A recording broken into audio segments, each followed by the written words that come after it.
দিল্লিতে বিজেপির এই ফলাফলের পর এবার বাংলায় পরিবর্তনের ডাক দিলেন বিরোধী দলনেতা শুভেন্দু অধিকারী। দিল্লিতে 27 বছর পর পরিবর্তন করতে পারলে বাংলায় আপনারাও পারবেন। সংখ্যালঘু ভোট আশা করবেন না, সবাই ঐক্যবদ্ধ হন, বার্তা শুভেন্দু অধিকারী।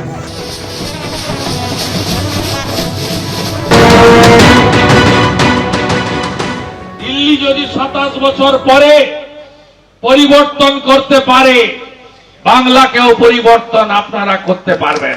আপনারা শুনলে গর্বে বুক ভরে যাবে।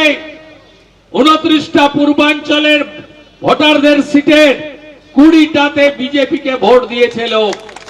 আমরাও প্রচারে গেছি বাঙালি এলাকাতে, সেই হরিয়ানার বর্ডার নজফগড় দেখে নেবেন লিস্টে। নীলম পাহেলবান কত ভোটে জিতেছে। সব বাঙালি মতুয়া থাকে, দল বেঁধে মা কালীর ভক্ত, সব ভোট দিয়েছে ভারতীয় জনতা পার্টির পদ্ম ফুলে। বাঙালি অধ্যুষিত CR Park, Greater Kailash, Shrimati Shikha Roy আমাদের প্রার্থী জিতেছে, বাঙালিরা ভোট দিয়েছে। উত্তরপ্রদেশের সাহারানপুরের বর্ডার গন্ডা অজয় মহাবীর হাজার হাজার ভোটে জিতেছে।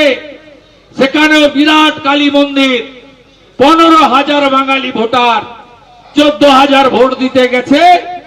14,000 ভোটই পদ্ম ফুলে ভোট দিয়ে তারা বলে দিয়েছে আর উদ্বাস্ত হব না, নরেন্দ্র মোদীজিকে ছাড়বো না। এই কাজ আমাদের এই বাংলাতেও করতে হবে। 26 বছর পর দিল্লিতে ফুটতে চলেছে পদ্ম। আর এ রাজ্যের বিজেপি সভাপতি সুকান্ত মজুমদার তিনি বলছেন এবার লক্ষ্য বাংলা। সুকান্ত মজুমদার একেবারে তার যে দিল্লিতে বাংলো রয়েছে সেখানেও সেলিব্রেশনের ছবি ধরা পড়েছে। কি বলেছেন সুকান্ত মজুমদার, শুনবো। দেখুন, আজকের ফল প্রমাণ করছে যে দেশের মানুষ, বিশেষ করে দিল্লির মানুষ যে বার্তা দিল তা হচ্ছে মানুষ করাপশনের সাথে নেই, মানুষ দুর্নীতির সাথে নেই, মানুষ নরেন্দ্র মোদীর সাথে আছে। আমি বাঙালি প্রকোষ্ঠের সকলকে, এরা অক্লান্ত পরিশ্রম করেছে এবং এই অনেক দিন পর আমরা দেখছি বাঙালিরা একত্রিত হয়ে আমরা করতে পেরেছি। এবার আমাদের জন্য বাকি থাকলো বাংলা, লক্ষ্য বাংলা। 26-এ শুধু বাংলার বাঙালি নয়, বাংলার বাইরে বসবাসকারী বাঙালিরাও 26-এ ঝাঁপিয়ে পড়বে বাংলা জয়ের জন্য এবং বাংলা জয় করব আমরা। আমাদের রাজ্যেও যে তৃণমূল কংগ্রেস জিতছে, আপনারা দেখুন সিপিএম যে পার্সেন্টেজ ভোট পাচ্ছে বা সিপিএম আর কংগ্রেস একসাথে যে ভোট পাচ্ছে, বহু জায়গায় বিজেপি যে মার্জিনে পরাজিত হয়েছে তার থেকে অনেক বেশি ভোট সিপিএম পাচ্ছে।